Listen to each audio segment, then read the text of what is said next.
Hi, this is Heather McMillan, and I am here to introduce the We Choose Virtues parenting cards.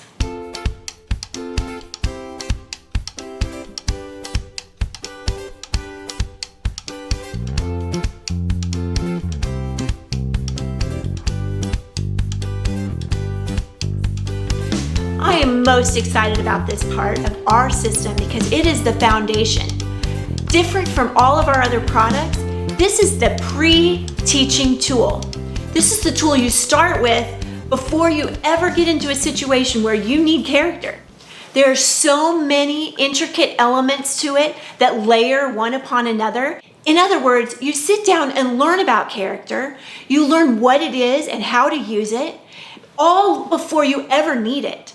Because you will want to use character and you'll want to learn more about it as you're using it throughout the day.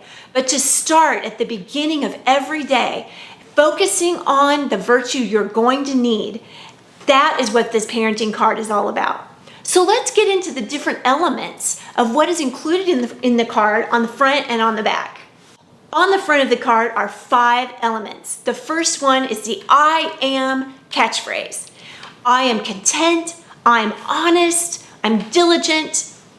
The I am portion is important because rather than just learning about a virtue, maybe the definition or what it is, you're actually saying, this is a person I am choosing to become, and I'm taking full responsibility for my character. I'm not blaming anyone else. I'm not waiting for anyone else to change me or fix me. I'm actually saying, this is me, who I want to be, who I can become, and I believe it. Listen, if your child believes that they can be content, there's nothing stopping them from being content. And you as a parent, if you're implementing this virtue for yourself and you believe, I am honest, there's nothing stopping you from being honest.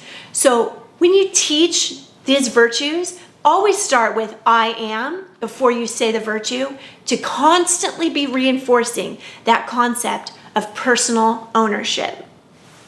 The second part of that top phrase, that I am with the virtue, is to recognize that those virtue words aren't words that you would use in maybe everyday life. Talking about forgiveness, talking about honesty or perseverance. Maybe those are things that we don't really discuss a lot. So it's very important that you introduce those words and recognize that your kids are going to need some good definitions. So we've taken all the guesswork out of the defining portion of the virtue. The catchphrase. The catchphrase not only tells a precise, clear definition, but also how to do it at the same time. For example, I am helpful. I find things that need to be done, and I do them. That tells what a helpful person is, what helpfulness is, and how to be helpful at the same time. These are phrases that need to be memorized and learned so that you can use them at any time during the day later on. But in the mornings when you're pre-teaching, before the day gets started, you're going to want to go over those consistently to get them really rooted down inside.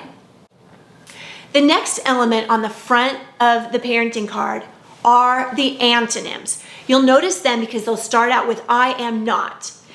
These are pretty intense words. These are words that show the person I no longer want to be. I'm not identifying as a cheater anymore. I'm honest now. I'm no longer impatient and frustrated and irritated when other people are slow. Actually, now I am patient and I wait and wait and wait with a smile. So those antonyms will help you know what to discipline, what to correct, and the catchphrases will help you know who you are to become. I always like to look at it as moving a wagon uphill. It's kind of what parenting feels like a little bit. Your child's in this wagon, you're moving them uphill. You need both the pushing and the pulling motion. You're pushing them away from the attitudes and the actions that they naturally would lean toward. And you're pulling them towards those new great behaviors and attitudes that are the person that they should become. It's the caterpillar turning into the butterfly. It's the wrong turning into the right. And it takes effort as a parent. And you kind of can't let go and just stop. You have to push and pull and push and pull. But these antonyms help you know what you're pushing away from. And the catchphrases and the the virtue statement help you know what you're pulling toward. This gives your child hope that you're going as a family and you have a purpose. The last element I want to mention on the front of the parenting card is the virtue kid. 12 fun virtue kids that are colorful and interesting. They all have an object in their hands, and that object is a practical item that they have used to use virtue, to practice their virtue. The story all about that little virtue kid is on the back of the parenting card. But this little kid, I'm hoping that your child will identify with, that they'll say, oh, Kate Jake could do it, I could do it too. And stop sign Madeline, she had self-control, I can have self-control. So this is just to be relatable and to be fun. It's really my desire that your children will beg you for their virtue lesson, because it will be so much interaction with you as a parent and also very relatable to where they are in their own life. So flip the card over and look at the back. There's a couple things I want to point out that are of most importance. The first one is the practice section. On the parenting card, it says teachable moments for patient families or teachable moments for forgiving families. What these are is these are little activities that you will set up as a parent to help your child pre-learn the virtue, to help them practice it before they need it. This does a couple of things. It helps them feel what it's like to be gentle. It helps them stretch their gentleness to become a little more gentle during those practice sessions. And it gives them success in their virtue, so that when you're asking them later on during the day and you see a moment where they need to be gentle, maybe someone brings a little baby over to the house, or maybe dad is taking a nap and you want everyone to keep their voices down. They've had some success. They know what it felt like. They know that they did it well, and they're absolutely confident that they could do it again. That's what these practices are for. These teachable moments that you are creating and then that you're able to duplicate in everyday real life. The last little element on the back of the parenting card that I want to highlight is the section that says what to say after I'm sorry. We have taught our children, and we do it ourselves, that when someone says this hurt me, or this wasn't right, or you weren't obedient, or this behavior, we've talked about it, we need you to make a change, that we normally say I'm sorry. But is there something more, something we should say after I'm sorry? I believe that what we should say after I'm sorry is to acknowledge exactly what it was that we did that was wrong, so that we hear ourselves say, yes, I recognize and take responsibility for what I did that was wrong. Again, this goes back to the I am. I am no longer going to be this person. I'm going to try. I see it. I'm willing to change. And that's really what that's about. But then to also say, here's the person that I'm going to choose to be. If I was being dishonest, I'm going to be a truth teller. If I was being unkind, I'm going to make an effort to be thoughtful.